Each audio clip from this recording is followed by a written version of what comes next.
16. This book stall is very well stocked. You can almost get every book here. देखिए, किसी question में कितना लंबा सेंटेंस हो तो आप आसानी से बना सकते हो। लिखा हुआ दिस बुक स्टॉल, यह जो बुक स्टॉल है it's very well stock. V form के बाद V3 लगा हुआ, ध्यान समझिएगा। बी फॉर्म के बाद V3, तब बी फॉर्मेट के बाद जब भी आपको V3 आएगा तो कन्फर्म वो सेंटेंस पैसिव कहलाएगा। बी फॉर्मेट के बाद जब भी V3 आएगा तो सेंटेंस पैसिव होगा। जब सेंटेंस आपका पैसिव हो जाएगा तो कन्फर्म है कि वेल का प्रयोग इस V3 से पहले आएगा। कन्फर्म है कि वेल का प्रयोग उस V3 से पहले इसलिए आता है कि एडवर्ब ऑफ मैनर का प्रयोग जब पैसिव सेंटेंस हो जाए, जब सेंटेंस पैसिव हो जाए तो एडवर्ब ऑफ मैनर का प्रयोग उस V3 से पहले होते हैं। जैसे एक आपको रूल सिखाते हैं, देखिए।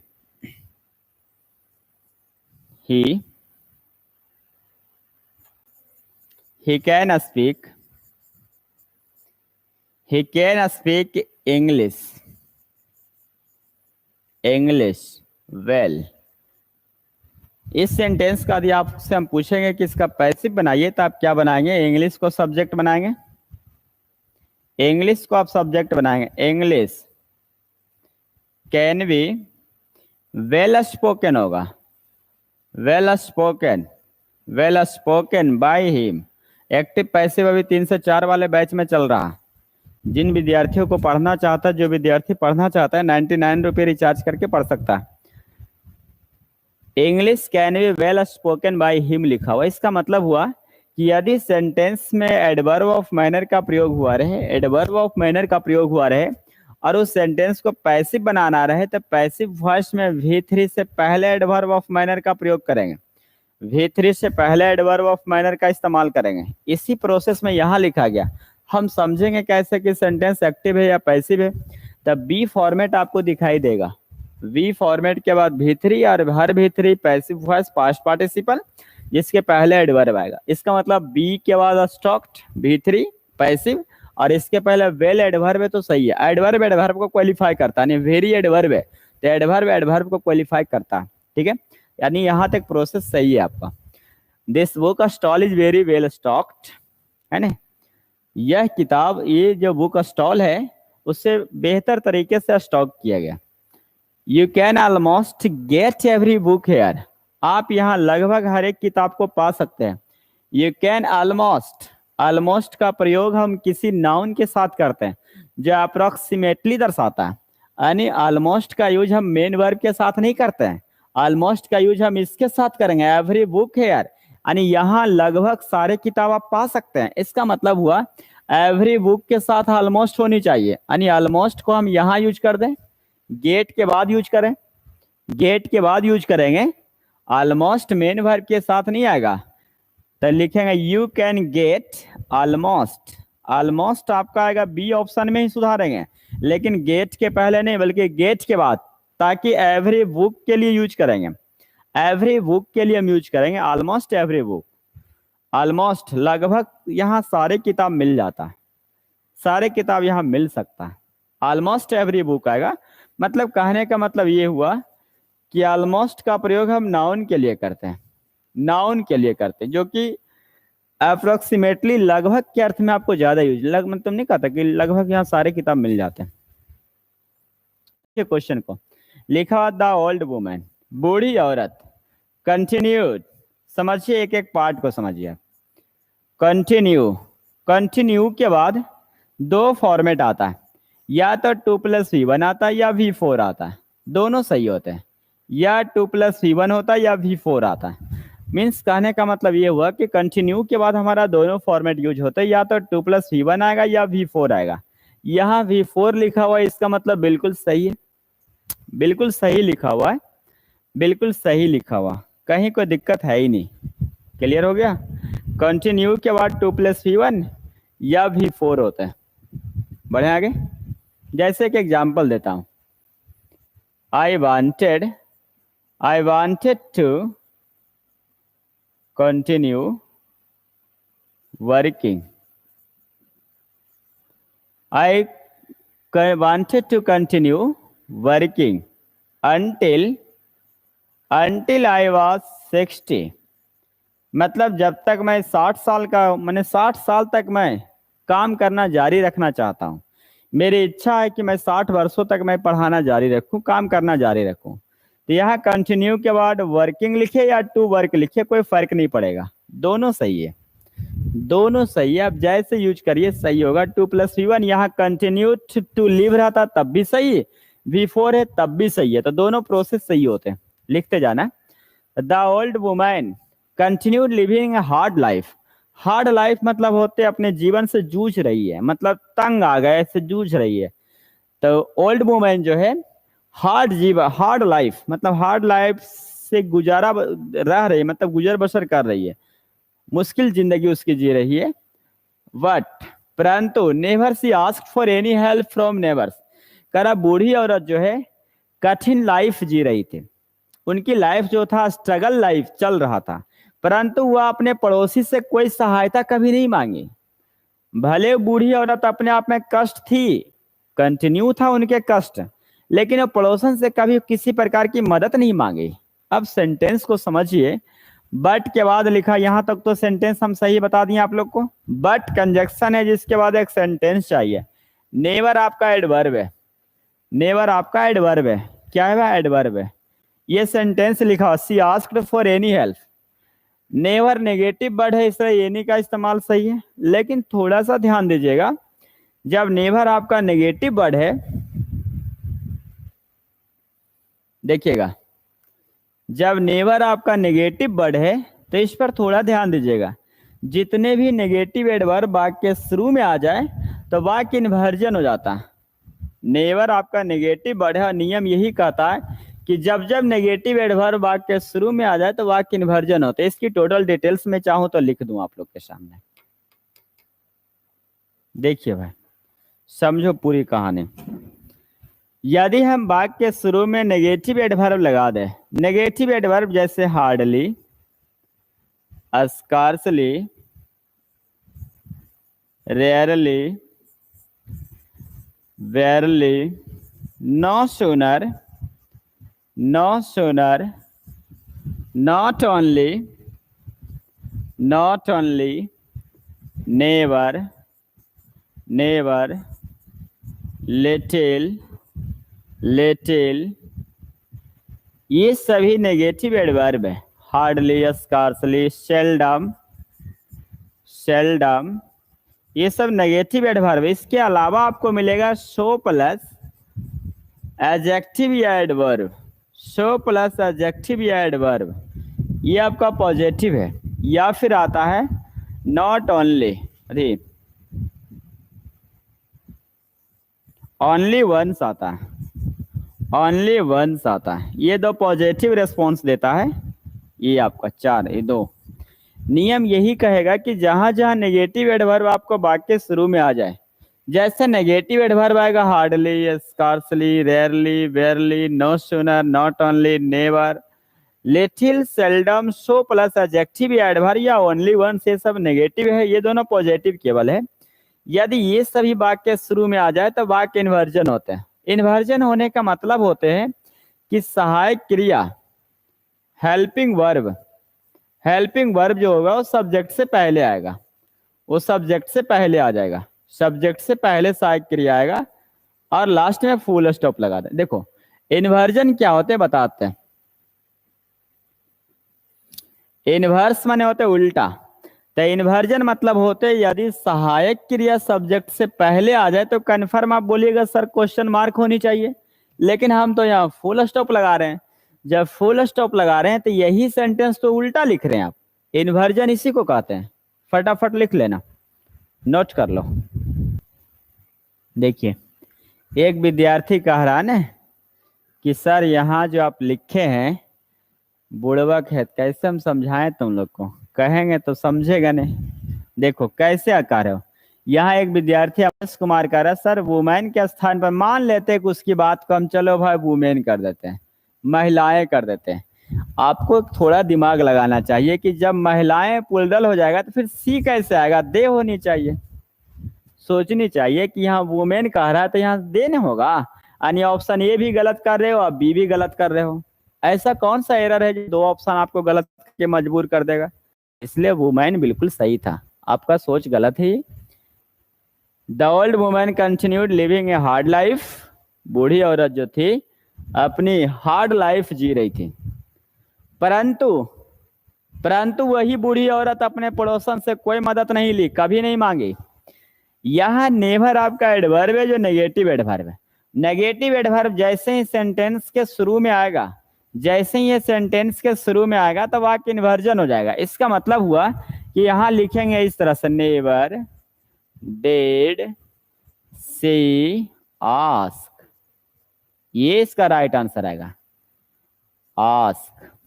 या फिर एक इसका और तरीका है कि ऐसा करो ना कि नेवर को ही अंदर लिख दो, या इसकी दूसरी तरीका भी सीखिए, सी नेवर आस्क।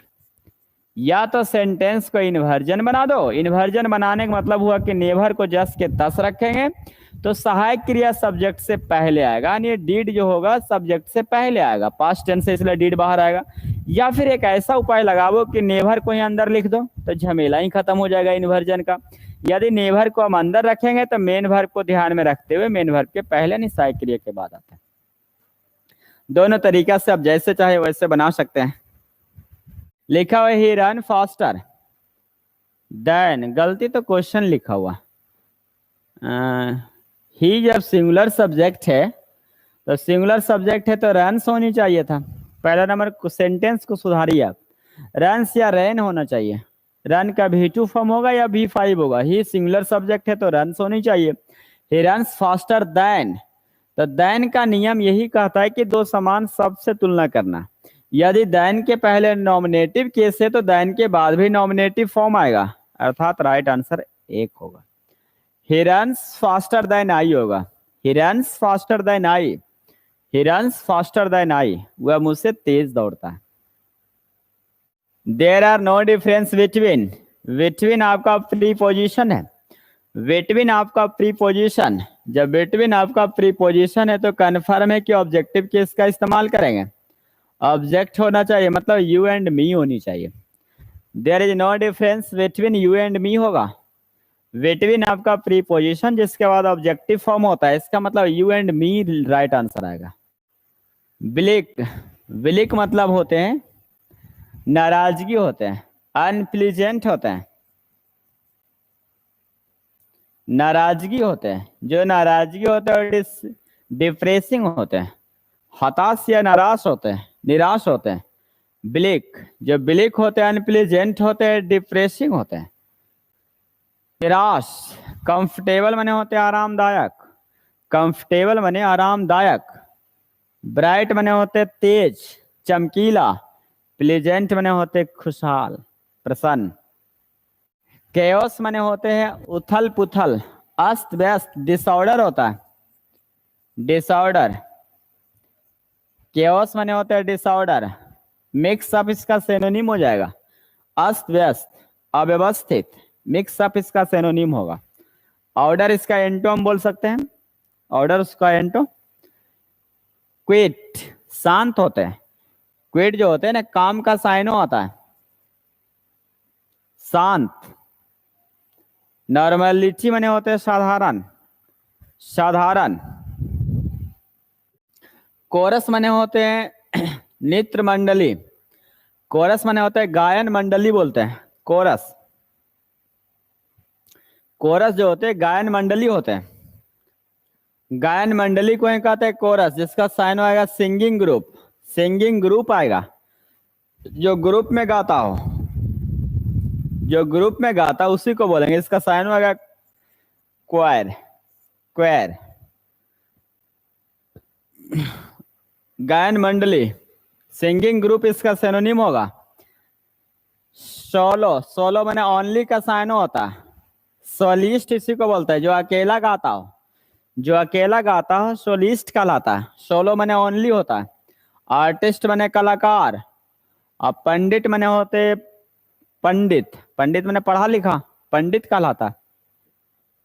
स्प्लिट, स्प्लिट मतलब होते भंग करना, स्प्लिट माने होते है तोड़ना, अलग करना, स्प्लिट कहलाता है। स्प्लिट इन्फिनेटिव भी हम पढ़ाते हैं, तो स्प्लिट माने होता है तोड़ना, भंग करना, स्प्लिट होते हैं, इसका मतलब एंटो इसका ज्वाइन हो जाएगा।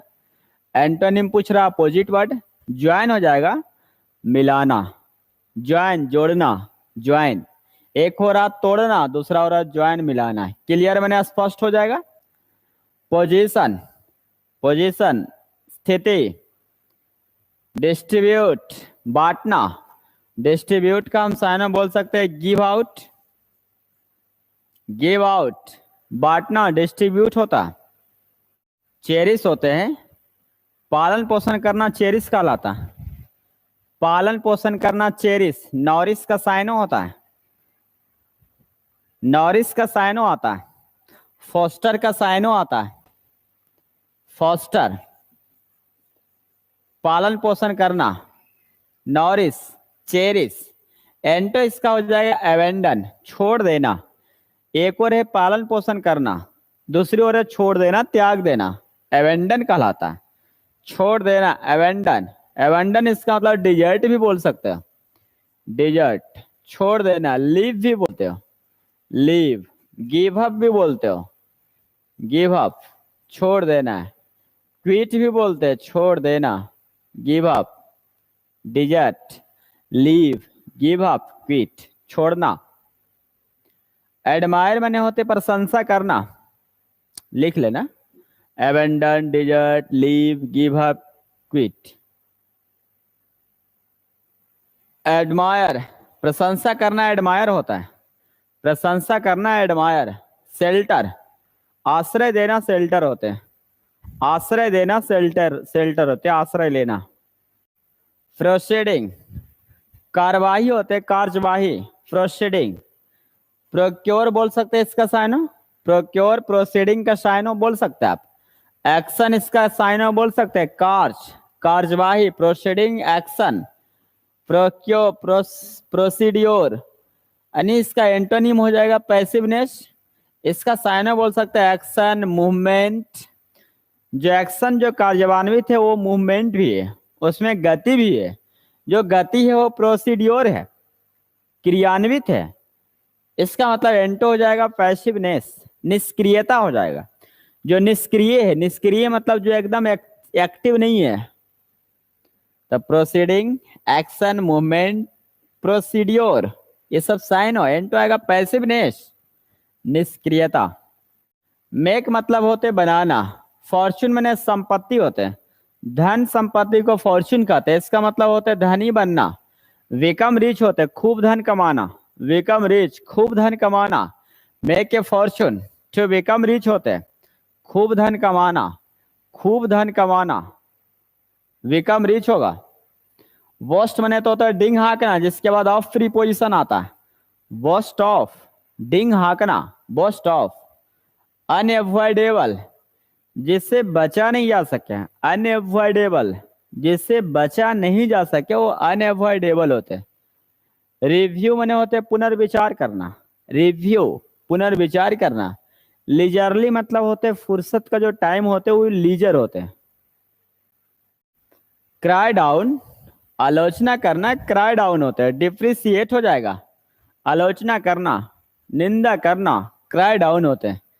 जेलसी मने होते हैं ईर्ष्या, जलन। The jury were divided in its decision. कह द ज्यूरी वर, आपको जब हम नाउन पढ़ाते हैं तो इसके बारे में डिटेल डिस्कशन आपसे करते हैं। Jury, parliament, committee, government, staff, ये सभी आपका सिंगुलर और प्लूरल दोनों का काम करता है। देखिएगा लिखाते रहते हैं, कमेटी,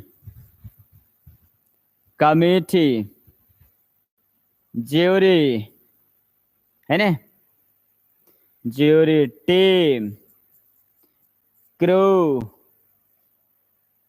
काउंसिल। ये सभी जो नाउन आएगा, ये सभी जो नाउन आते हैं सिंगुलर और प्लूरल दोनों आता है, दोनों इसके साथ वर्ब इस्तेमाल करते हैं। यदि आपका यूनैनिमस,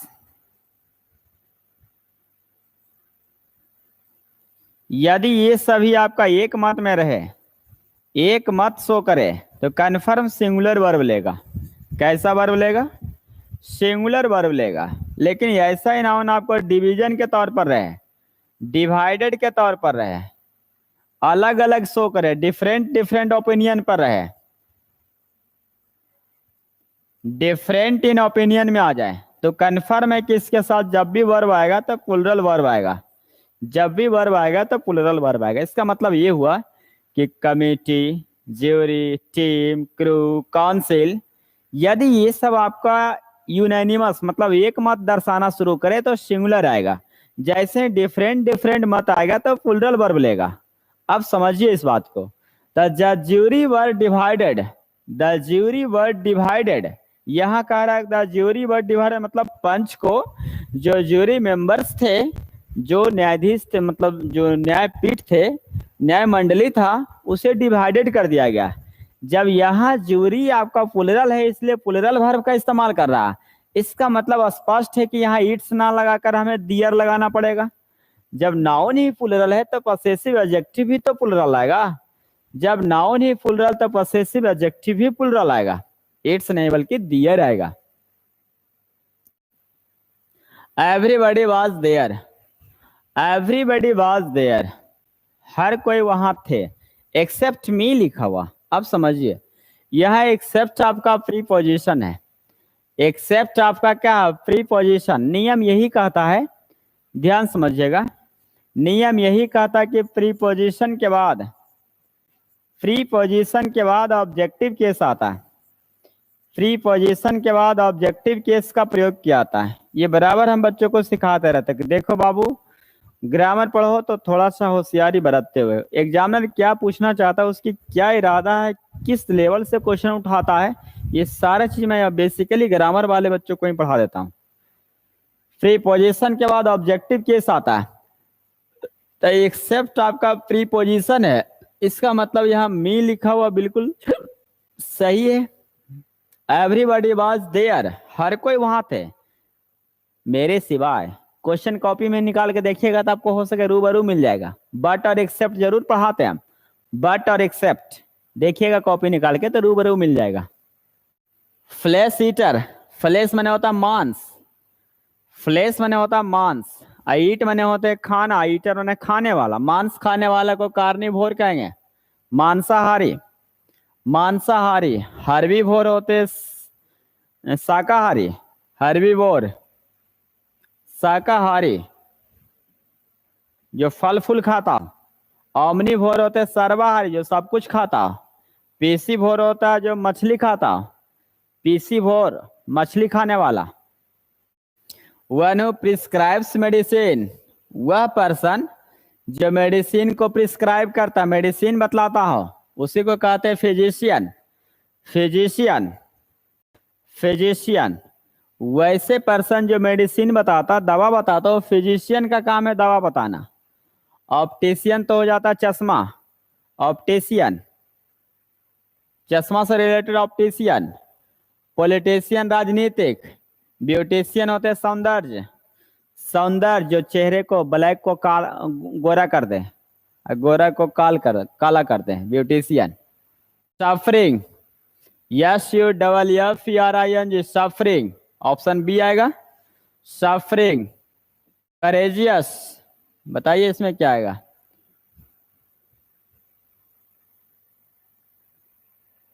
COU, इसमें तो एक भी सही नहीं है। हाँ करेजियस, करेजियस डी आएगा, करेजियस हो जाएगा।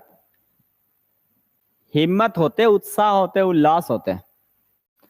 मॉडर्न ईमेल, इंटरनेट और other computer networks operate across the.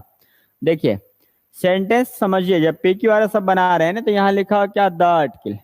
Confirm है कि द आर्टिकल लास्ट में नहीं होगा। देखिए ये द आर्टिकल लास्ट में नहीं होनी चाहिए, इसका मतलब स्पष्ट है कि आर ऑप्शन लास्ट में नहीं होगा। क्लियर। ये भी कन्फर्म है कि अदर के बाद नाउन प्लुरल चाहिए, ये भी कन्फर्म है कि अदर के बाद यानी अदर लास्ट में नहीं होगा। पी ऑप्शन लास्ट में नहीं होगा, ऑप्शन ए नहीं, ऑप्शन सी नहीं, बचा कौन सा, ऑप्शन डी राइट आंसर आएगा। अदर के बाद नाउन प्लुरल नाउन चाहिए, अदर के बाद जब भी नाउन आएगा तो नाउन कैसा, प्लुरल होनी चाहिए। इसलिए अदर आपका लास्ट में नहीं होगा, पी लास्ट में नहीं आएगा, सी नहीं होगा, राइट आंसर आपका डी हो जाएगा। द मोस्ट फ्राइटेनिंग, पता नहीं कौन सा आएगा, ये हमें भी पता नहीं, लेकिन ये कंफर्म हो रहा है कि लास्ट में टू नहीं आएगा। ये कंफर्म है कि लास्ट में टू नहीं, यानी पी नहीं लास्ट में आएगा। अच्छा, एक और गारंटी है कि टू के बाद V1 ही चाहिए, टू के बाद V1 ही होनी चाहिए, मतलब टू काउच होनी चाहिए, पी के बाद आर होनी चाहिए, पी के बाद आर होनी चाहिए। ऑप्शन ए नहीं, ऑप्शन बी नहीं, बल्कि पी आर आपको सी ऑप्शन में दिखेगा। राइट आंसर आपका सी होगा, to cause permanent brain damage. लिखा हुआ mother is the most person in life, in the life of everyone about which we can't completely in words. However, some of the moments with our mother can be described. A mother is most beautiful and caring person in our lives. She always cares every moment for our every need without her any intention.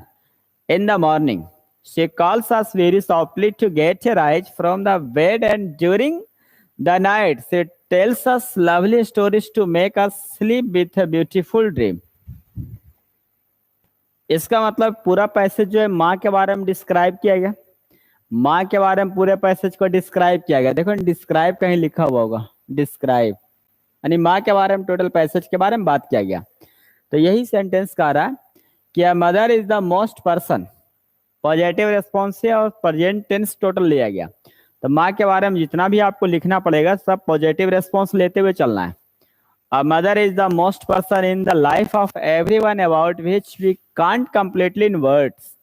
A mother is the most person, इसका मतलब माँ के बारे में जो भी हम इसमें पॉजिटिव रेस्पॉन्स भरेंगे सब पॉजिटिव भरना चाहिए। ऑप्शन देखिए, माँ प्रिकेरियस, खतरनाक होती है, प्रिकेरियस माने खतरनाक, क्या माँ के बारे में आप खतरनाक डेंजरस बोलिएगा? नहीं। पोएटिक कवि है? नहीं। प्रीसियस, प्रीसियस माने होते हैं बेशकीमती, बहुमूल्य, डिपेंडेंट, आश्रित होती है? नहीं, बल्कि a mother is the most precious person in the life of everyone. हर एक के जीवन में माँ एक अमोल चीज है, हर एक के लाइफ में, हर एक के जीवन में माँ जो होती है वो आपका प्रीसियस पर्सन होते हैं, काफी अमोल चीज होते हैं, काफी महत्व की व्यक्ति होते हैं। किसी के लाइफ में सबसे इंपॉर्टेंट पर्सन होता है तो माँ होते हैं। The mother is the most precious person in the life of everyone. कह माँ जो होती है हर एक के लाइफ में एक बहुत ही प्रीसियस पर्सन होते हैं, काफी इंपॉर्टेंट पर्सन होते हैं तो माँ होती है। उसके आगे देखिए दूसरा, नेक्स्ट आइए, अबाउट विच, हर एक के लाइफ में mother is the most precious person in the life of everyone. हर एक के लाइफ में सबसे इंपॉर्टेंट पर्सन होते हैं तो माँ होते हैं। अबाउट विच, जिसके बारे में, अबाउट विच जिसके बारे में, we can't completely in words, जिसके बारे में हम शब्दों में पूरी तरह से डिस्क्राइब नहीं कर सकते हैं, शब्द में हम जितना कहें उतना कम है, जिसके बारे में मैं शब्दों के शब्द से मैं डिस्क्राइब नहीं कर सकता हूं। इसका मतलब completely describe, can't describe completely in words. हम माँ के बारे में हम पूरी तरह से शब्द मेरे पास नहीं है, मतलब कहने का मतलब हुआ कि माँ के बारे में जितनी तारीफ करें उतनी कम है, मेरे पास शब्द नहीं है उनकी तारीफ करने के लिए, जितना तारीफ करो उतना कम है। We can't describe completely in words, describe हो जाएगा, राइट नहीं, स्पीक नहीं, लिसन नहीं, लिसन टू होता है, लिसन टू होता है, स्पीक फोर होता है, स्पीक फोर होता है, राइट नहीं आएगा। तो about which we can't describe completely in words, मतलब हम माँ के बारे में पूरी तरह से डिस्क्राइब नहीं कर सकते, जितना डिस्क्राइब करे कम पड़ जाएगा आपका। नेक्स्ट आइए, हाउएवर, फिर भी, some of the moments, करा फिर भी, some of the moments with our mother can be described।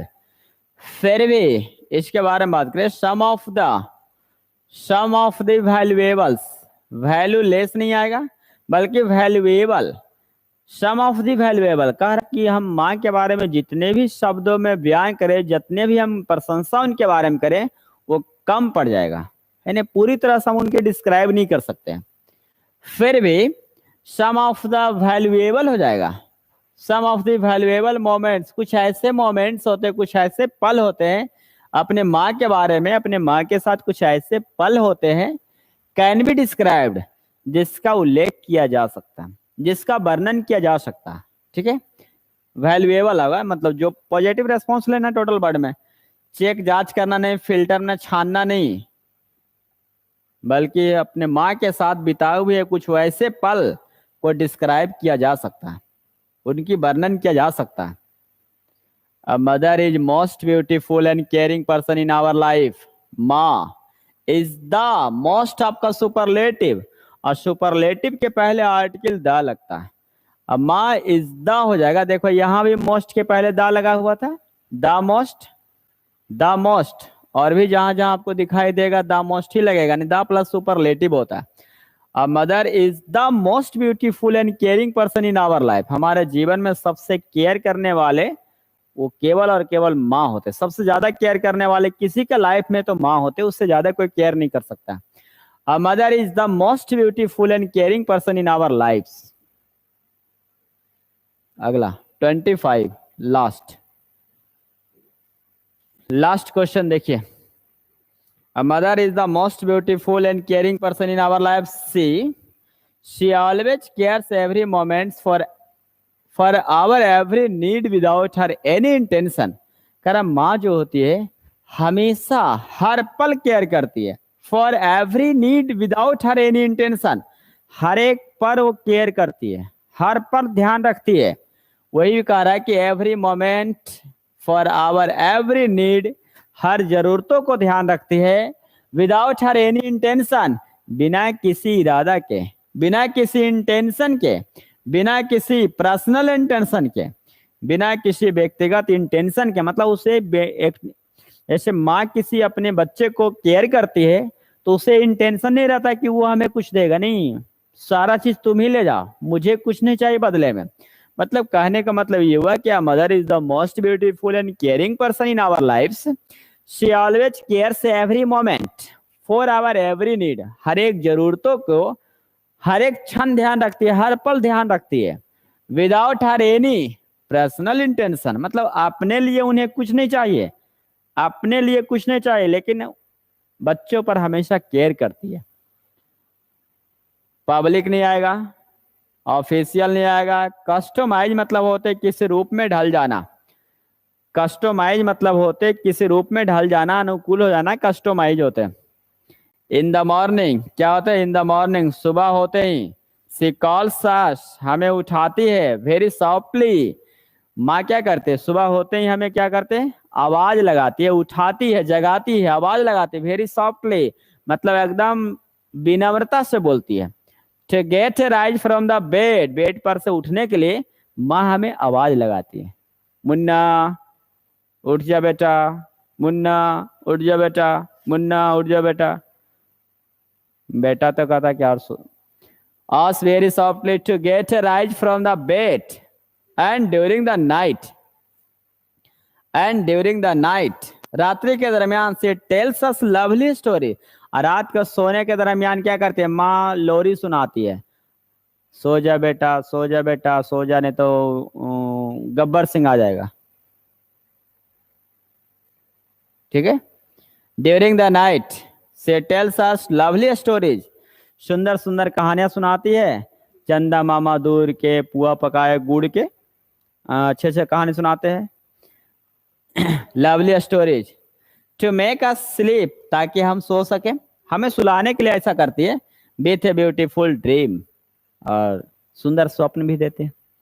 तो ये सब रहा कहानी, आपका पॉजिटिव रेस्पॉन्स की कहानी रहा।